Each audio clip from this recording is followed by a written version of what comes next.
Hello everyone. In this particular video, we're going to talk about one of a very good utility which will help us in handy to evaluate or to determine the cost of the resources which we are going to provision, and that to be with the code, by the way. This tool is going to help us in knowing the cost impact of the changes that we are making in the code, especially if you're writing some Terraform code and all. And also it helps us in forecasting the budget that the changes which we are making will make the difference in this in this particular cost, by the way, that it is going to come to AWS, and which will help us in making a forecast of the bill and where you can get some approvals from the finance team kind of a thing to pay the bill and all. So upfront you will come to know about it. So that's one of the major advantage. So following to that, uh, this tool also provides a financial policies enforced as well.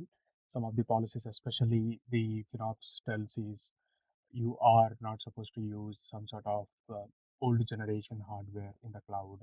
So here is an example given, like whether you are using GP2 or GP3, uh, where if you are using the GP2 instances or GP1 instances, so maybe it will highlight and tells that it is against that particular policy. It can detect certain of those particular things, and infrastructure, especially like old generation hardware, if you are using anywhere, it will tell us so to move to the next hardware. So that particular policies will be also will be mentioned in this particular resource stack coverage. So where in this particular tool you can enforce whether all the tools, all the resources has been configured with the appropriate tags or anything it has been missing, and those particular information also you can also collect from this particular tool.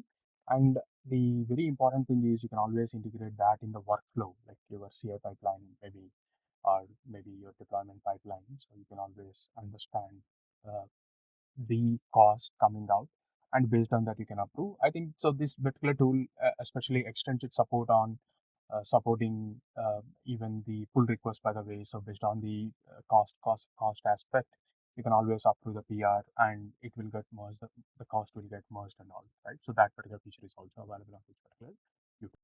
Let's start exploring this particular utility. So they provide it for free of cost, and you can just go for sign up as well. And the only catch over here is, so your code has to be somewhere public in order to analyze for a free accounts.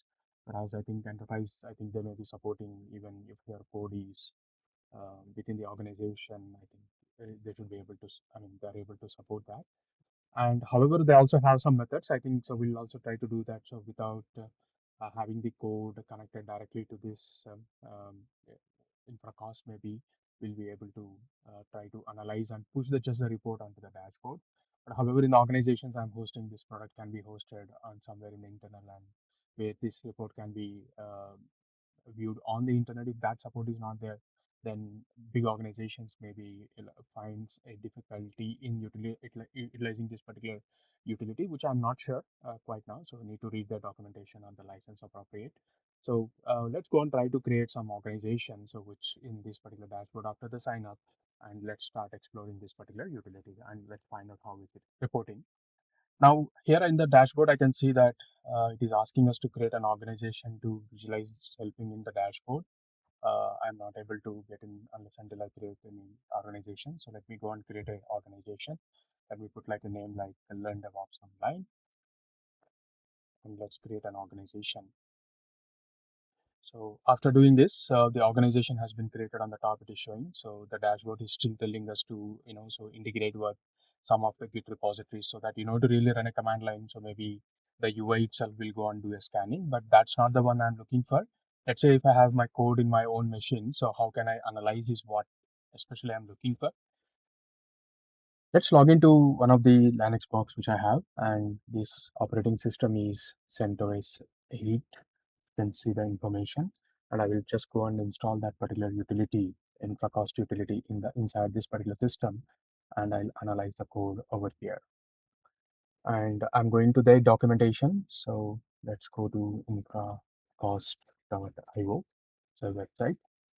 And so let's go into the documentation, and we can see here, get started. There's an installation manual, by the way. So I would like to copy this script and execute it. So I'm executing as a normal user, so sudo sh to install this particular utility. All right, I'm done. And the next one, which I'm going to do here is follow their steps and installation is completed. They're asking us to get an API key. So if I go to the organization and you can find out the API key here, so I'm just copying it and keeping it there. And after that, so I just want to analyze my code, by the way. So just to start with, I would need to go with configuring this API key, whatever I have created on the system. So here the document is telling how to configure the API key, and I'm going to execute this particular command on the system with my API key copied, and so that I will configure my API key. This key will be used to authenticate to infracost.io to their cloud and help us in analyzing the cost, by the way. So that's where we need to configure this particular key. Now let's go and try to write some code and find out how is it analyzing it. Let me create a local directory and let me create some local code as well. So here test directory and test.tf is what I'm creating. Let me put some code. So I'm creating a simple AWS instance with type is T3 medium. I would like to calculate the cost of this particular instance now coming in. Going back to the documentation and it is telling me to run this command and I'm just going to run this particular command. It is telling me that I'm going to get some $31 per month if I run this particular cost, by the way, right? Or instance with this particular size. Let's do one more thing and let's modify the instance type to something else and let's evaluate the cost whether it is really changing accordingly or not. What I would do is I will go and choose maybe T3 X large or large sum instance. I'll keep it and I'm going to run this particular same command again. So let's find it out how it is actually going to do that. All right, perfect. It is giving the cost something that based on the instance types we are actually used. Next to this, I'm going to clone one Git repository which I have a Terraform code. I will just go and try to get that particular repo and I will try to analyze the cost on this particular repository. So this is having some minimal modules and some code, some RDS database and things like that. So let me find it out. So how the cost is actually coming out on this and running the same command over here. So which it is actually telling me is the cost will come to $110. So cool is the one. And the next thing to this is I would like to go and take some little bigger project and I want to analyze that and I see that the cost is really going to come to that extent.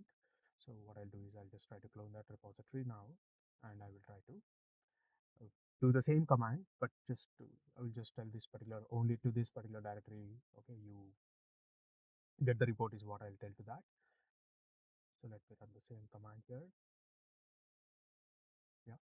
So instead of the path dot, by the way, so I am just going to give that folder name. So it's just going to analyze. And the beautiful thing inside this is it is actually trying to get the details from the uh, details even from the modules as well, and it is covering everything, the inputs as well and everything, and then it is trying to provide that particular information. All right, so this is good.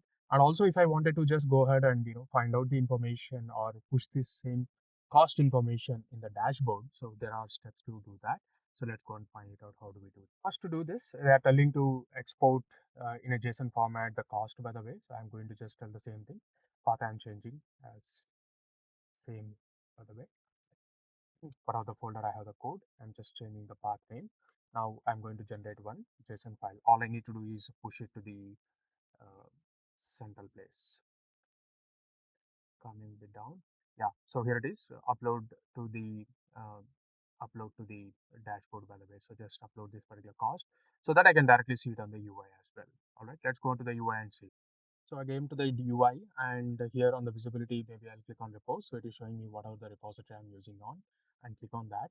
It is telling me the cost is some $777, which is fine.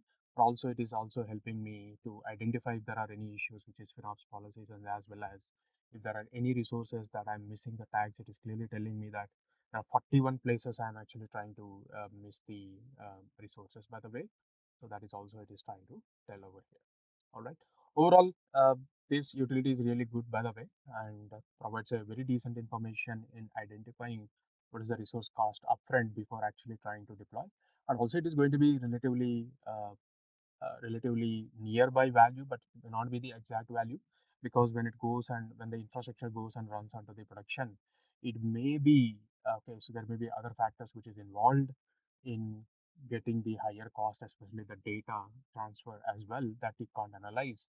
But however, it's a very good utility, at least from the resources perspective, just to an extent that I can forecast the things and I can always approve my code based on the cost which is coming out, by the way.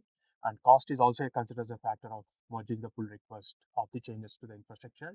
This utility is one of the best, only the best tool which we have, by the way. All right, see you in the next video.